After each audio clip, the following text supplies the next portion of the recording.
All right. Thank you so much for joining us for today's Connected Conversation, a program conducted by the Idaho Humanities Council.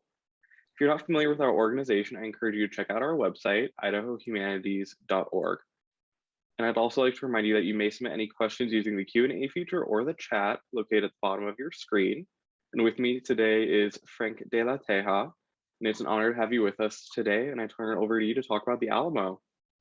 All right. Well, good afternoon. And I was just wondering with Doug about why choosing the Alamo as a topic. But I guess perhaps some of you or many of you are aware that a book that recently came out, and in fact, I think it came out after I was asked to do this presentation, about the Alamo. It's called Forget the Alamo. It was done by three reporters here in Texas who decided to take a rather jaundiced view of what the Alamo might mean. And so the Alamo has once again, and I mean once again, because over the years it's happened numerous times, but that would be the subject of another talk, not this one.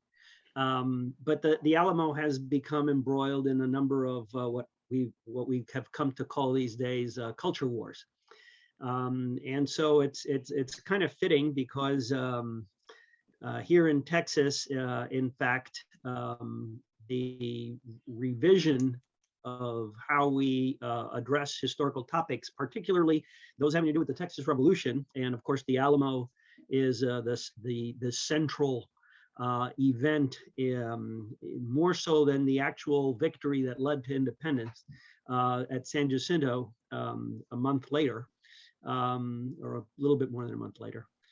But these issues have been also caught up in what is now referred to by the acronym CRT, the critical race theory issue. And so in Texas, which has a legislature and a state government entirely controlled by Republicans, it has these issues have also become embroiled in kind of the national discussion about how the teaching of history and American history in particular are caught up with issues of social justice and economic and racial equality. And so CRT in particular, critical race theory, which is has been the target of a legislation that is now being addressed in the special session of the legislature in an effort to prevent the teaching of CRT. That in itself is problematic, since CRT is more of a theory than an actual curriculum or anything else. So it's very controversial. And the other side of it is, of course, that because there has been critique of the Texas Revolution, and particularly revolutionary heroes such as Bill Travis and Jim Bowie and so forth, during the regular session of the legislature, which just ended, there was a bill passed that I don't know if it was to mock or as a counterweight to the 1619 project that the New York Times has put forth as a way to do new curriculum. And the legislature passed a bill called the 1836 Project. The effort there being to promote the teaching of of kind of a heroic version of Texas Revolution. So my point being that here in Texas, we're in the middle of addressing these issues. They have become embroiled in the more general issues of social justice and racial equality and all of these at the national scope, and they have therefore become very politicized. Those of us who are working historians, who are not and who deal with that period of time, who would much rather just say, here's the history that as we understand it and as we're trying to interpret it to the, well, I don't know about, is anybody else having trouble? Or somebody came up, said they were having trouble with the audio. I'm not, I don't know that I'm having trouble with the audio. Okay, so it's probably on the receiving end rather than the sending end. And so the point being that those of us historians working on the topic are in fact interested in broadening the way that we understand the Texas Revolution, and not teaching it in the same way that it was taught 50, 60, 70 years ago, because teaching it that way becomes less and less relevant to the increasingly diverse population of Texas. We have soon Texas will be a majority Hispanic state, and yet they were largely written out of the Texas Revolution for a very long time. African Americans continue to be an important demographic here in the state, and their role in Texas history remained minimized for a very long period of time. So the point is that we need to be able to explain history. We're not inventing anything, but we're bringing parts of the history that had been left out of what was taught and what was explained to the general public. We're trying to bring it back in into the story. And I think it makes for a richer story, as I hope that you'll understand as I go through my presentation. So what I'm going to do now is I'm going to turn on a PowerPoint presentation that will allow those of you who are interested in the pictures rather than me to stay with me. And for those of you who are not, you can just, well, you can be entertained by the pictures, if not by my talk. Let's leave it there. And so there were, assuming the available muster roll and Sam Houston's and Ed Burleson's accounts are accurate, 21 Tejanos at the Battle of San Jacinto or San Jacinto. 20 made up Captain Juan Seguin's cavalry company, which happened to fight on foot that day. They were joined by a recent recruit named Juan Lopez. In his 1875 affidavit, that is 40 years after the events took place, in support of a Texas pension, Lopez told a story that I'd like to relate to you. John Rosenheimer, the Bexar County notary, reported that Lopez was born in Natchitoches in the state of Louisiana on or about the year 1819, that his parents were originally from Yucatan and had been transferred to Louisiana by orders of the Spanish government, with several other families from the former of these provinces, in a view of settling that contested border, that he had remained with his parents who were settled in the country, not far from Natchitoches, till the death of his parents, his mother having died in childbed and his father having been killed a short time after in a fight against Indians. Affiant remained an orphan and entirely destitute at about the age of 15 years. He joined a train of American carts and arrived at Nacogdoches in the latter part of the year 1835. Sometime after, finding himself out of occupation, he was accepted as a cart driver in a body of Texian troops, raised and commanded, as much as Affiant can make out, by Captain Henry Teal. These troops had been in view of coming to the support of the Texian forces that were retreating before the Mexican army under the command of General Santa Anna.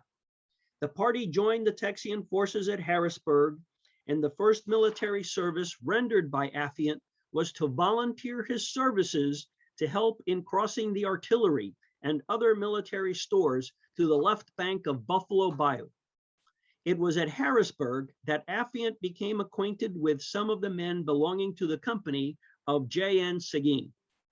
On the second and last day of the fighting at San Jacinto, Affiant, who was on the spot and without any rifle, picked up an old sword, and having joined the men of Seguin's company, whom he considered as being more his countrymen than the other troops, in reason of their language, he entered the battle with his sword till he was ordered to lay hold of a musket rifle belonging to one of the men who, claiming to be sick and unable to fight, was laying on the ground. He abided by the order and fought till he received a flesh wound on the external part of his left knee. The scar of said wound is yet apparent. So who were the Tejanos who served under Juan Seguin? Lopez, our intrepid teenager, was not born in Texas. He had not arrived until late 1835.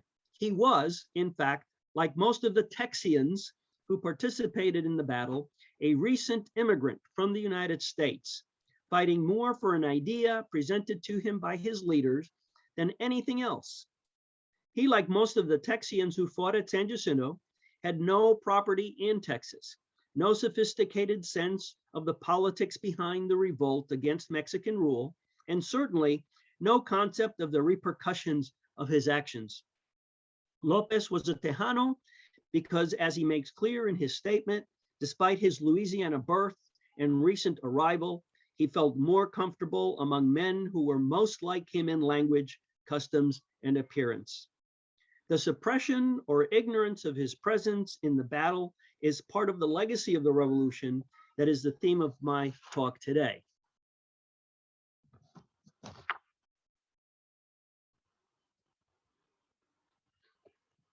Before diving into other issues, let's establish some definitions. Tejano is simply a term that historians have been using for about 30 years now to refer to Texans whose ethnic and cultural heritage are linked to the country we now call Mexico.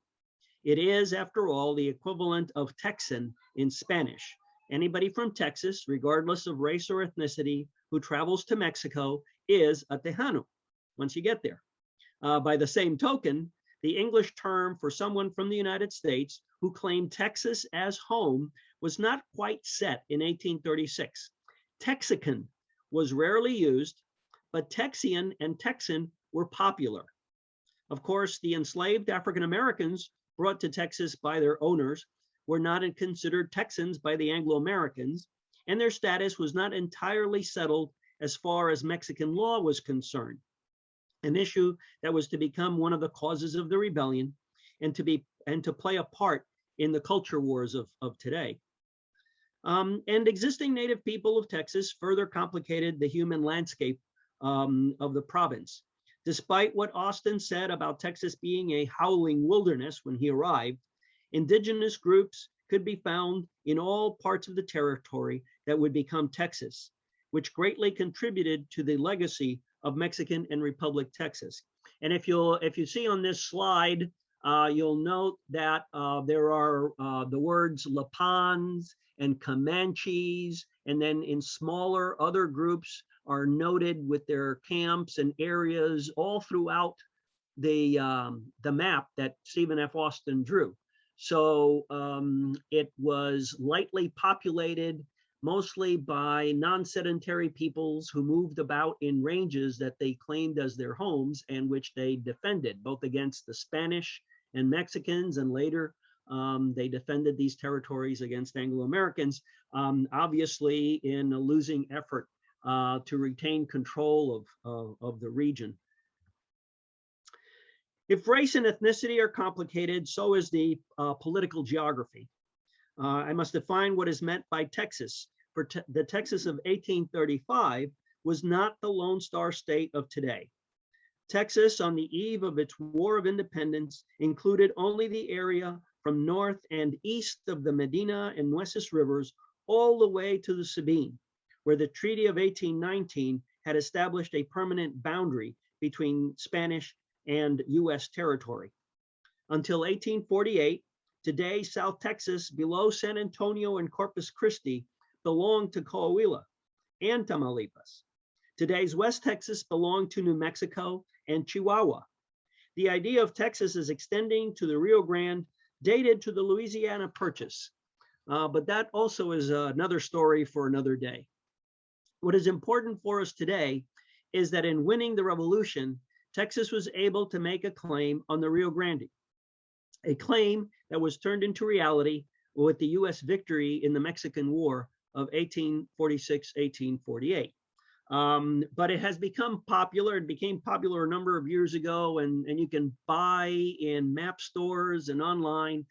You can buy these very elaborate maps called the Republic of Texas maps, and they show the boundaries claimed by the Republic, which stretch all the way into the southern portion of Wyoming and cover parts of Colorado, the eastern half of New Mexico, parts of Oklahoma and Kansas. I mean, it's this huge territory, which the final boundaries of which were determined by the agreement that was part of the Compromise of 1850. But again, that's another story. We're going to move on here to what was going on. What this means is that the history of Texas in the 1820s and 1830s has direct relevance to the shape that the United States ultimately took, to the presence of an indigenous Hispanic population in the region, whether Tejano, Nuevo Mexicano, or Californiano, to the growing sectional crisis that resulted in the Civil War, and to the love-hate relationship that has characterized Mexican-US affairs for almost 200 years now. In this story, the role of Tejanos has largely been marginalized, although central to the turn of events. And so it is something that I want to emphasize. True, there were not many Tejanos, but small numbers does not necessarily mean small influence. Tejanos were instrumental in shaping Texas history, but as a decreasing proportion of the population throughout the 19th century, their role almost completely disappeared at the hands of triumphalist Anglo-American writers, particularly those who followed Frederick Jackson Turner. The culture war of today in Texas over how the Texas Revolution is understood and the role that the institution of field slavery played in it are a direct result of how Texas and American historians generally chose to represent the development of Texas from the coming of Mexican independence to the end of the Civil War. We won't get into the latter event, but let me just say that it was a history that was written by white men for a white audience. And with the changing demographics of the state, which will soon be majority Hispanic, the traditional story faces a rocky future. So let me explain.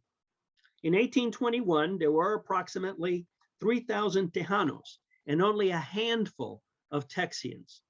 Although the population had been nearly twice as large in 1800, the onset of the Mexican War of Independence in 1810, which reached Texas twice, devastated the province. Tejanos who sided with the insurgents were killed or fled to Louisiana or Indian-controlled areas, while San Antonio suffered population decline, economic disintegration, Indian raids, and was the site of the single bloodiest battle ever fought in Texas, the Battle of Medina, fought in 1813. Nacogdoches was almost entirely deserted, and other recently established settlements were abandoned in the face of Indian attack, floods, and neglect. Spanish control of Texas extended little beyond the immediate confines of the town of San Antonio and the Presidio community of La Bahia, today's Goliad. Most of Texas then remained in the hands of native peoples, such as Apaches and Comanches, who did not recognize Spanish, Mexican, or American sovereignty, or of newly arrived groups such as Cherokees, Alabamas, and Shawnees, who hoped to find refuge west of the Sabine River, but who were never accepted by the Tejano population. Under such circumstances, Tejanos faced a variety of problems at Mexican independence. First, they faced chronic Indian warfare without adequate military support from the national government, a situation they felt went well back into the 18th century and which prevented the safe movement even in the immediate area of the communities. Second, they faced economic disaster. The Spanish government had been unable to pay the garrisons at San Antonio and La Bahia with any regularity, so that soldiers and their families were destitute, with obvious consequences for merchants, farmers, and artisans who depended on military payrolls for their business and the soldiers' services for protection. Third, without safe conditions or economic activity beyond the subsistence level, there was little chance of population growth, particularly on the part of people of means unwilling to take the risks involved in establishing themselves on a hostile Indian frontier. Newly independent Mexico appeared poorly equipped to meet the needs of far off and unproductive Texas. Mexico had lost over 1 million people to the War of Independence. The mining economy had collapsed as a result of deliberate destruction or from flooding and collapse of mines from inattention and the unavailability of labor. Similarly, agricultural land went barren for lack of field hands. The tax system relied almost exclusively on import and export tariffs, an inadequate funding situation, even if corruption and waste were not rampant, and a healthy chunk of the available funds were not spent on a bloated military. Although Texas representatives to the national congresses in the 1822-1824 period were gladdened by the political autonomy and new social compact that independence had produced, they were sobered by the knowledge that the national government could do little on its own to improve the lot of Texas and Tejanos. Texas's first representative in Mexico City, San Antonio native and parish priest Refugio de la Garza, had written home that divisions among Mexicans based on race or status had ended. But in economic terms, the most he could get for his province was minimal. Texas's representative to the Second Constitutional Congress, Erasmo Seguin, struggled to find a place for Texas in the emergent federal nation state. Texas did not have a large enough population to be a state on its own. So in the spring of 1824, Seguin managed to reach an alliance with the neighboring province of Coahuila, Texas's poor neighbor to the south, in order to avoid becoming federal territory. At least union with Coahuila promised greater local autonomy for Texas. It was the least bad of the scenarios that confronted Seguin, but it would prove to be an unworkable marriage. In the meantime, Tejanos sought the solution to Texas's ills elsewhere. In stepped the Americans. Already on the eve of Mexican independence, Moses Austin had come to San Antonio to ask for permission to establish a colony of Roman Catholic Americans, for whom he would serve as impresario, and that is a land agent who contracted with the government to oversee the settlement of colonists and manage affairs while a settlement got going. Like his biblical namesake, Moses Austin was destined not to enter the promised land with his people, a task that fell to his son Stephen, who soon changed his name to Esteban to fit in. He learned Spanish, sent his brother Brown to live with the Seguins in San Antonio so that he might learn the language and the customs of the people with whom he would be working for the rest of his life. Stephen Austin also established good working relations with other Tejanos. Instrumental to the success of Austin's early colony were Jose Antonio Saucedo, a long-time public figure who was serving as the chief administrative officer for Texas at the time, when Austin was getting himself organized. It was Saucedo who kept Austin within the law and offered advice on how to establish rules for the colony. Austin later employed the services of San Antonio businessman Gaspar Flores and Miguel Arciniega and worked closely with political chief Ramon Musquiz, another native of Coahuila, who was attempting to establish economic interests in Texas. Soon, other Anglo-Americans seeking opportunities in Texas joined in the land speculation business. Texas was about land, and Tejanos understood that Anglo-Americans had access to the labor, capital, and business context necessary to bring about development. Another leading Tejano who had fought against the Spanish rule, Francisco Ruiz, famously wrote that, quote, "I cannot help seeing advantages which to my knowledge, to my way of thinking, would result if we admitted honest, hardworking people, regardless of what country they come from, even hell itself." With few people and lots of land, the first order of business for Tejanos was to get the land settled and the Indian frontier defended. Anglo-Americans brought an uncompromising attitude toward native peoples that promised to solve the long-running problem of insecurity for Hispanic communities. Tejanos did not have the resources to defeat Apaches, Comanches, and other aggressive autonomous tribes. The Anglo-Americans did.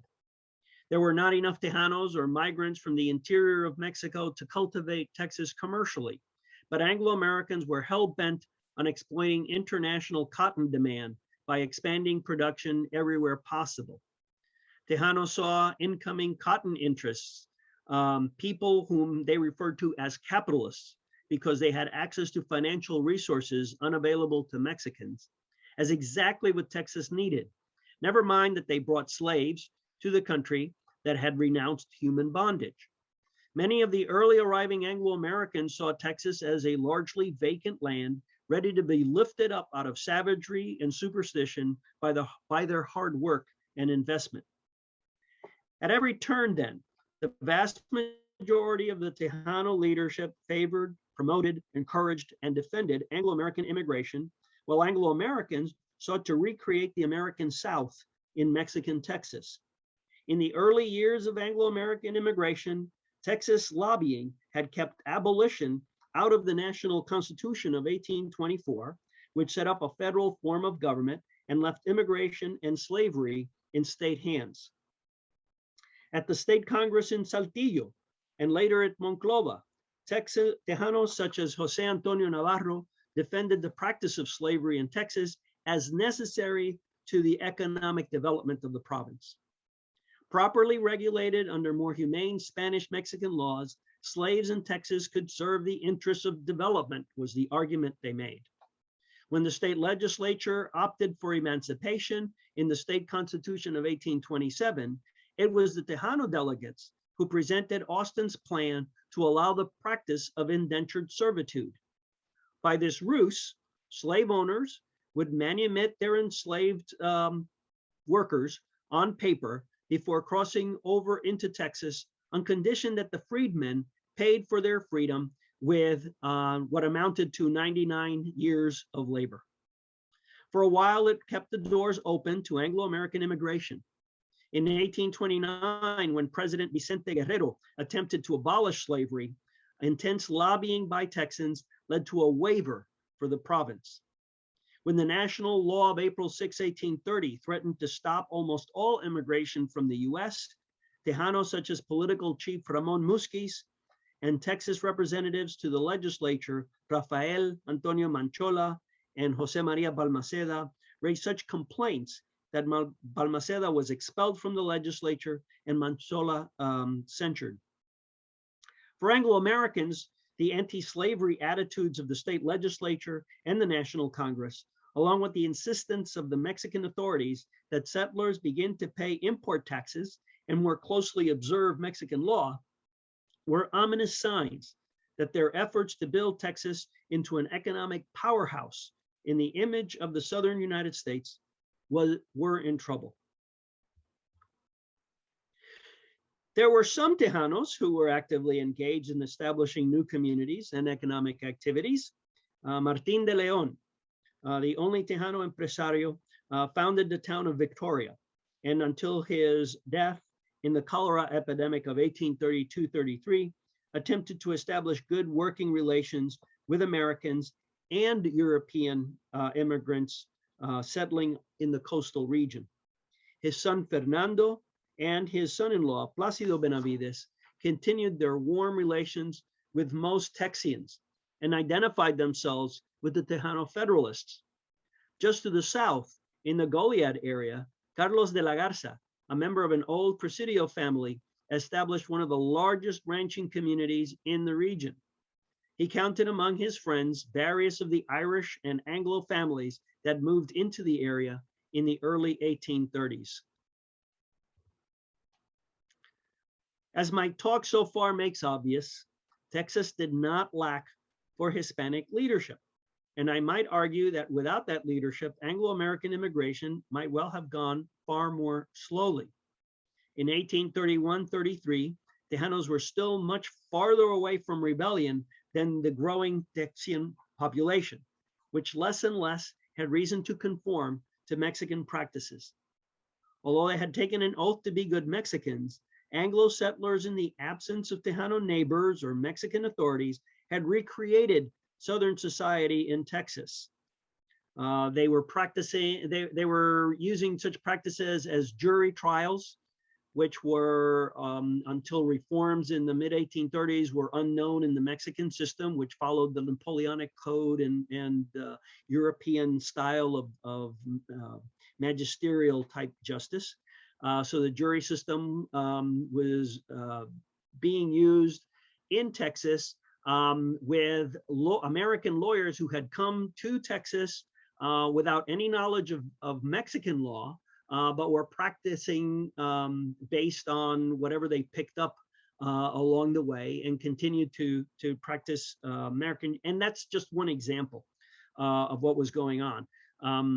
There was also in the area of religion, where although technically the only religion that could be practiced publicly was Catholicism, there were numerous Protestant preachers who were practicing their profession by moving from community to community and trying to avoid being noticed by the few Mexican authorities in the province.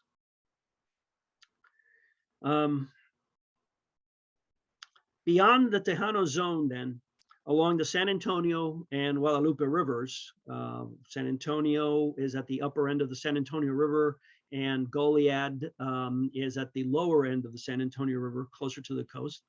Anglo-Texan communities increasingly resembled places in Mississippi, Alabama, and Louisiana. Whites ran their affairs in English, and blacks, although technically free, were treated as slaves. One inspector from the national government wrote that the Anglo-Americans all carried a copy of the Constitution of the US in their back pockets, as if it were the law of the land. Outside of Texas, the situation inspired little confidence for the political stability and progress of the country. The hostility between the two main ideological factions of the country, centralists who wanted a strong national government and very weak state governments, and federalists who supported state autonomy, a reduction in the power of the Catholic Church, and the role of the military in public affairs, contributed to coups, rebellions, and general instability. The problem was no better at the state level, where Texas's interests appeared to take a backseat to the squabbles between the more powerful factions centered in Saltillo and Monclova. Texians saw the legislature as corrupt in making special deals with American land speculators and in ignoring what they saw as the deal that had been made to allow slave labor to operate in Texas. In 1833, the Texians called two conventions, the first of which in the spring even produced a draft state constitution for a separate state and authorized the delegation to proceed to Mexico City to advocate for Texas statehood and other reforms. The second, in the fall, attempted to organize Texas resistance to what was perceived as growing interference in local affairs. Tejanos did not attend either convention, claiming that they were illegal meetings because they weren't following the due process under Mexican law. Although there was considerable sympathy among them for the grievances outlined in the meetings. As the political situation in Mexico deteriorated in 1834 and 1835, Tejanos faced increasingly difficult choices. Juan Seguin, who had assumed the office of political chief in January 1834, had to announce the news that Stephen F. Austin had been arrested and taken to Mexico City under charges of sedition. Austin had traveled to the nation's capital to work for the separation of Texas from Coahuila and to get the national government to free up immigration into Texas. Frustrated with the lack of progress in negotiating separate statehood for Texas, he had written a letter telling the people of Texas to start preparing for separation, whether the national government approved or not. While Austin was in jail, Seguin attempted to call a convention in San Antonio of representatives from all of the municipalities of Texas to decide on a course of action. Given the fighting that had erupted between the opponents and supporters of Antonio Lopez de Santa Anna's reactionary takeover of the national government. In Coahuila, the anti-Santa Anna state legislature sitting at Monclova faced off against the pro-Santa Anna politicians in Saltillo, who called on Mexico City to support their efforts to brand the Monclova government illegal. For Tejanos, these disputes required taking sides, and Seguin saw Texas as naturally in the anti-Santa Anna, pro-states' rights federalist camp. A large number of Texians wanted no part of that struggle, however. Increasingly, they had come to see Mexican politics as mired in personality disputes, corruption, and superstition, as they like to call the Catholic Church. And their increasingly violent run-ins with Mexican officials convinced them that a military dictatorship was in the works.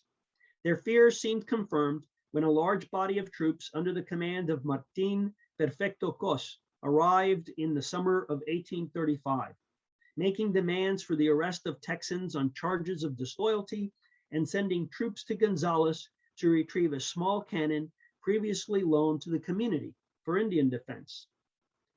The confrontation between Mexican troops and the local militia of Gonzales is generally treated as the first battle of the Texas Revolution.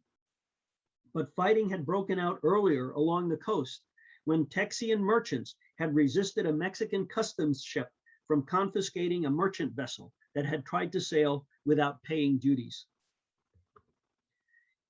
In the fall of 1835, when rebellion broke out in Texas, it may have done so in the Texian portions of the province, but Tejanos were more ready to take part for their own reasons.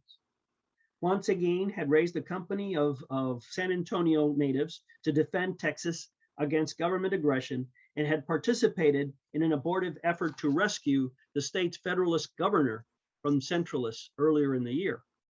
Plácido Benavides did the same in Goliad. For the Tejanos, rebellion was a legitimate tool of resistance to the usurpation of power by Santa Anna and his centralist allies. They viewed the Texas revolt as one more round of struggle against despotism. Only in the spring of 1836, when the rebellion against Santa Anna's rule turned into a war for independence, the Tejanos have a new choice to make: assume responsibility for their portion of the fight or remain loyal to Mexico, even if it was an increasingly despotic government. Most chose the path of independence. Juan Seguin and his men fought during the runaway scrape and at San Jacinto. Jose Antonio Navarro and Francisco Ruiz signed the Texas Declaration of Independence, along with the Mexican nationalist Lorenzo de Zavala. The disaffected Zavala is a good example of how the loyalty of even those Mexicans who had helped fight for and secure independence from Spain and had then organized the country under a federalist system was stretched to the point beyond the breaking point. Zavala had not only helped write the Constitution of 1824, he had served as governor of the state of Mexico and as ambassador to France. He was an admirer of the American political system and had become a bitter enemy of Santa Anna, although he was not a Tejano. And although he had arrived in Texas only in 1835, he cast his lot with the revolution that he believed would bring a more rational and free political order into existence. Not all Tejanos sided with the cause of independence. Carlos de la Garza organized a company of men loyal to Mexico and assisted Mexican General Urrea in his coastal campaign. Nevertheless, Garza was unwilling to see his Texian friends persecuted and lent aid to a number of them. Perhaps because of this, he was unmolested in his property following the war and lived to establish a sizable progeny in the Goliad area. Plácido Benavides, unwilling to cross the line between rebellion against bad government and rejection of Mexico, went home to sit out the rest of the struggle when he found out about the Declaration of Independence. In the aftermath of the war, the fate of Tejanos was a mixed bag. The De Leon clan, which had sacrificed much on behalf of the rebellion, found itself exiled to Louisiana.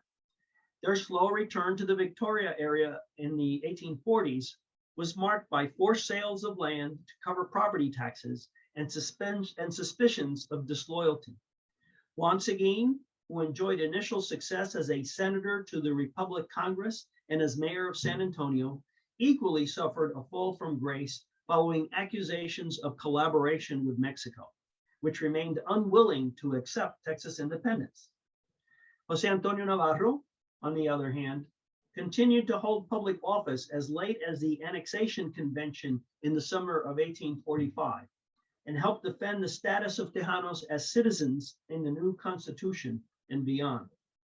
And then there is Antonio Menchaca, who served under Seguin at San Jacinto, participated in the Indian campaigns that followed, and helped defend San Antonio against the invasion of Mexican General Adrian Wall in 1842.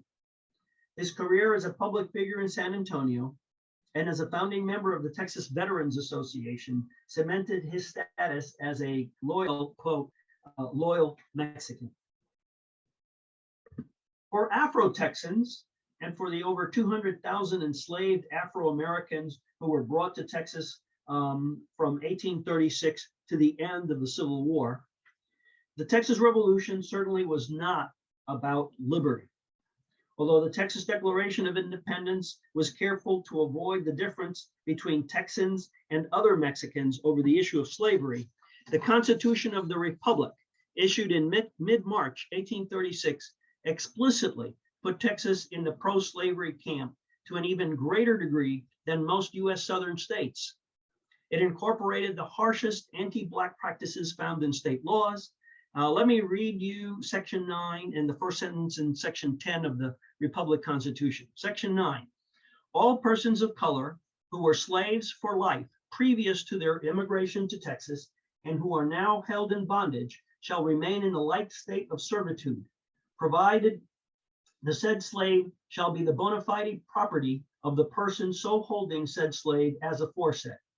Congress shall pass no laws to prohibit immigrants from the United States of America to bring their slaves into the Republic with them and holding them by the same tenure by which such slaves were held in the United States.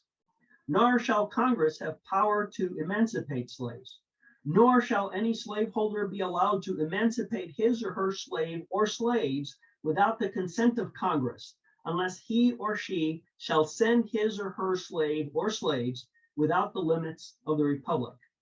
No free person of African descent, either in whole or in part, shall be permitted to reside permanently in the Republic without the consent of Congress, and the importation or admission of Africans or Negroes into the Republic, excepting from the United States of America, is forever prohibited and declared to be piracy.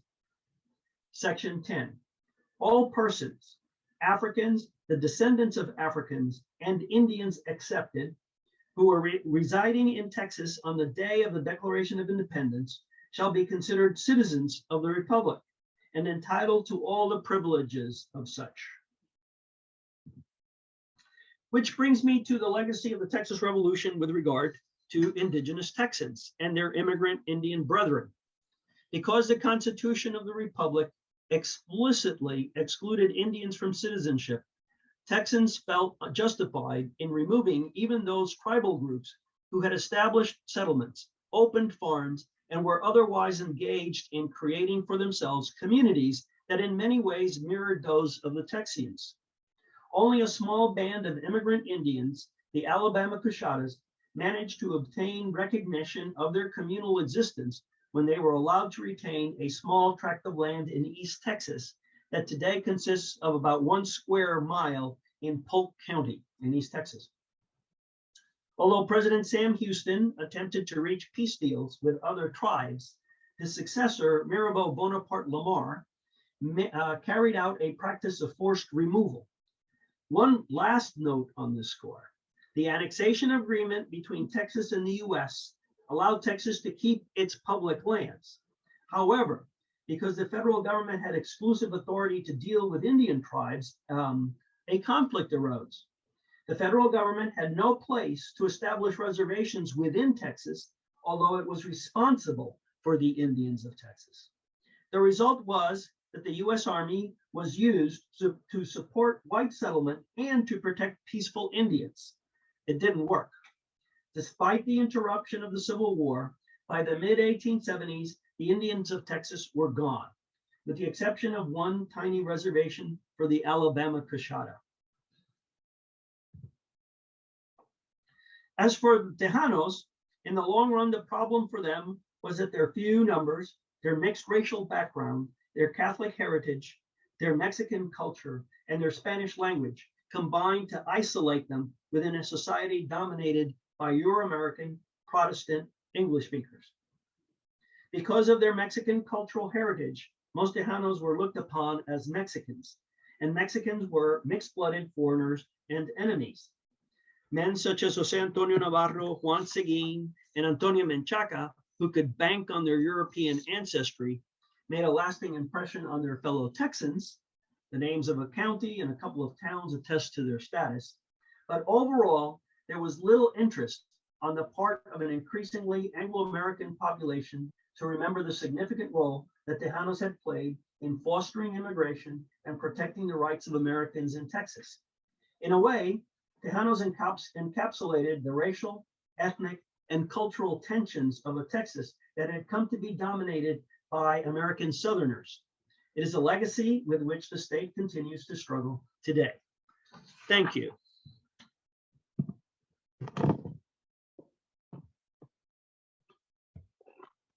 Okay, and there we are.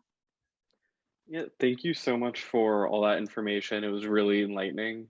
I really appreciated how you touched on the different perspectives and the different experiences, within, especially, for me, I didn't know really anything about the Texas Revolution going into this. I shared that with you prior. So yeah, it was really enlightening, and we are now open for the Q&A. So feel free to submit your questions in the chat or the Q&A. The first question that I have for you, it's more of like an aftermath kind of thing. How did Texas, after it was annexed, how did they deal with the 13th Amendment? Since it was pretty clear in their, the original laws that were passed, that African Americans will be, some form of slavery kind of in perpetuity while they're independent. Right. Well, the interesting thing is when Texas joins the United States, obviously, there's a new constitution that's written in 1845. And I could read from it. A lot of the language in it with regard to African Americans mirrors what's in the Constitution of the Republic. That Constitution is accepted by Congress. There's still no 13th, 14th, or 15th Amendments. So we have to get to the Civil War. An argument has been made that because of the agreement between Texas and the United States, that Texas could be subdivided into 5 different states. And because that we joined through a joint resolution, that Texas could actually leave the Union. The problem with that argument, and we could still do that today, the problem with those arguments is that the Civil War changed the rules for everybody. When the southern states rebelled, including Texas, it meant that Texas, which wanted to rejoin the Union afterwards, had to write new constitutions. So anything that had happened before the Civil War was null and void. All of the southern states, in order to be readmitted into the Union, had to accept the 13th, 14th, 15th Amendments. They also had to prepare constitutions that would meet muster with Congress. So hastily, there was a constitution that was done in 1869 that did that. And Texas did everything that Congress needed done in order to rejoin the Union. And among those was the acceptance of the abolition of slavery, the protection of African American rights, citizens. All of those things had to be accepted by the state, and they were. So the constitutions of 1836 and 1845 are cultural artifacts that tell us what the thinking of the majority was before the Civil War. But they don't have any legal bearing afterwards, because the Civil War itself marked a new beginning. It acted as a reset. Yeah.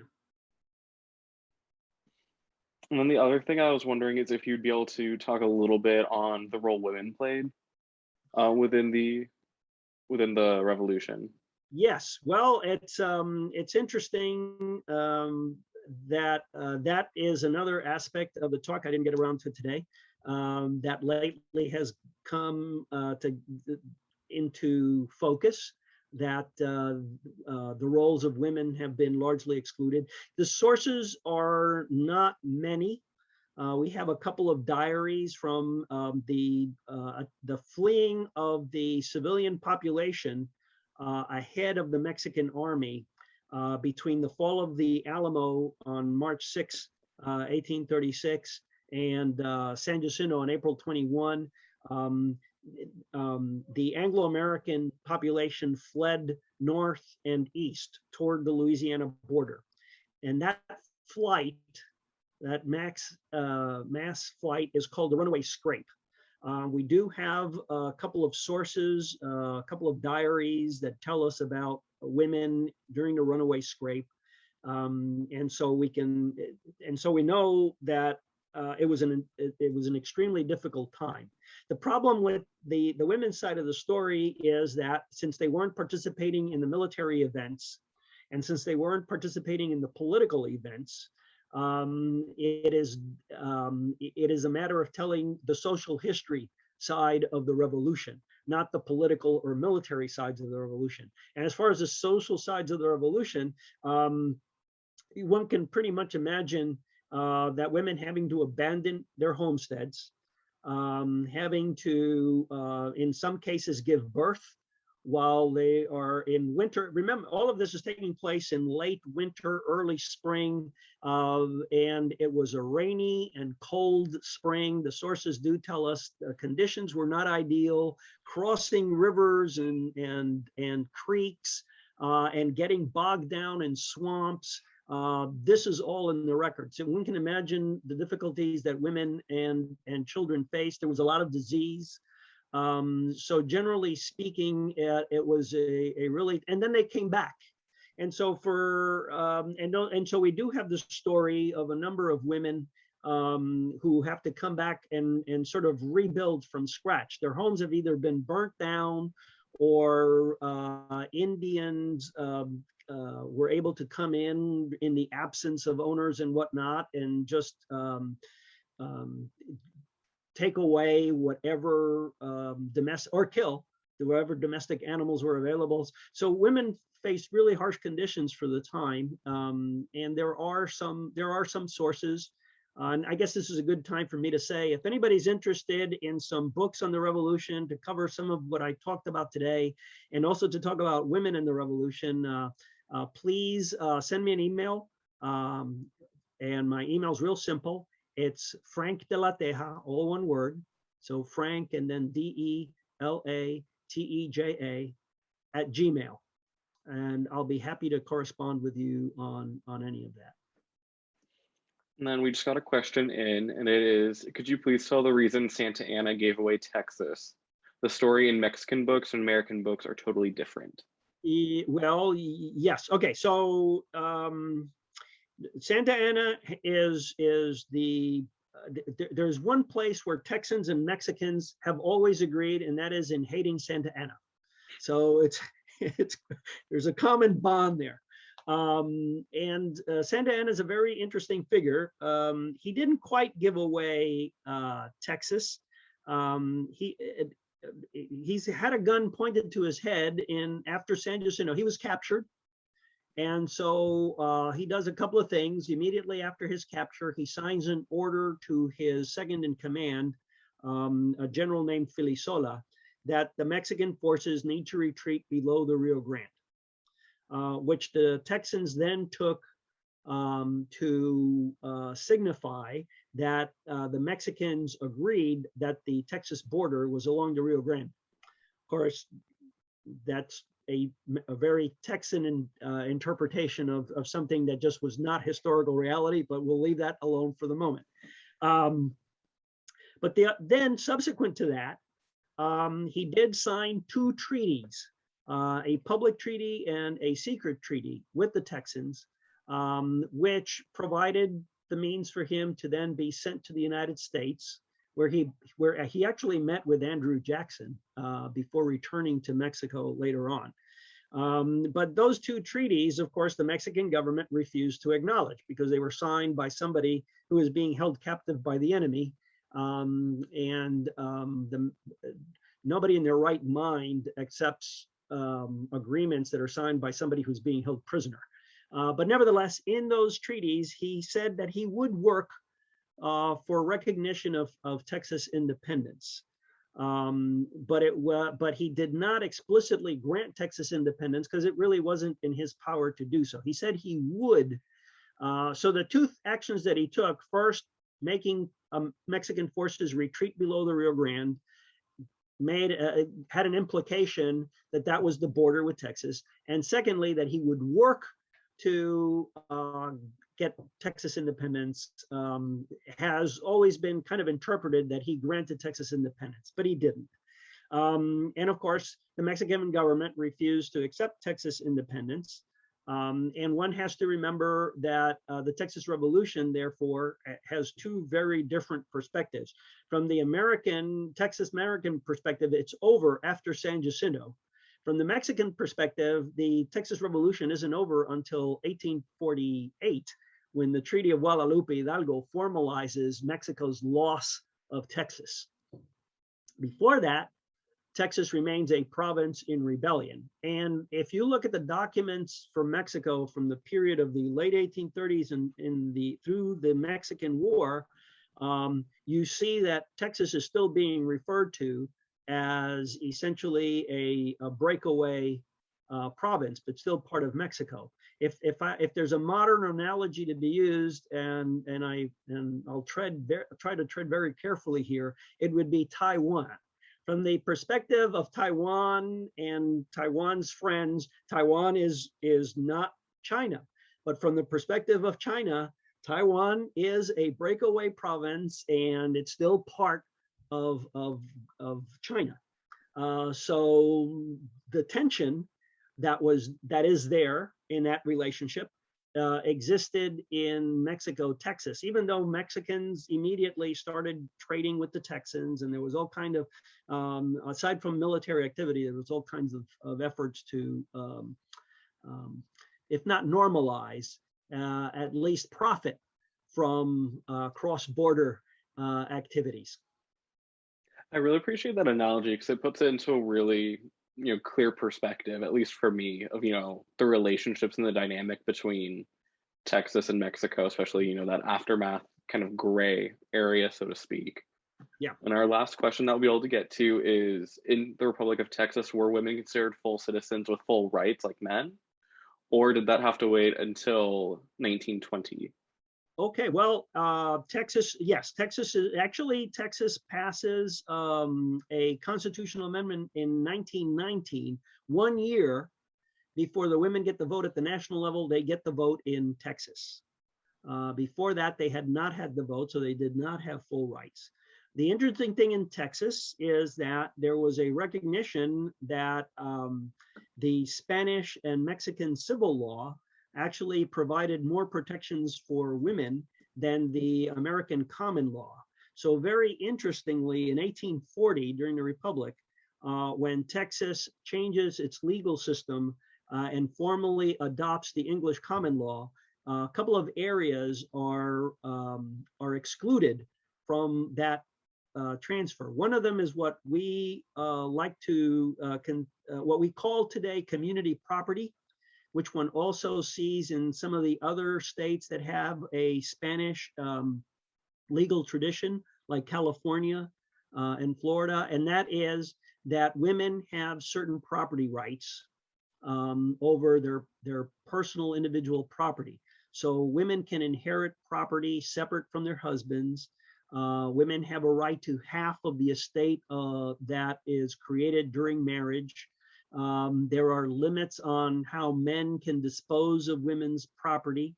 And so there are certain rights, particularly property rights, that are given to women in Texas from much earlier than they have them in states that fully embrace the American and the English common law system in the United States. But no, as far as full citizenship is concerned, doesn't happen till 1919, 1 year before it happens at the national level.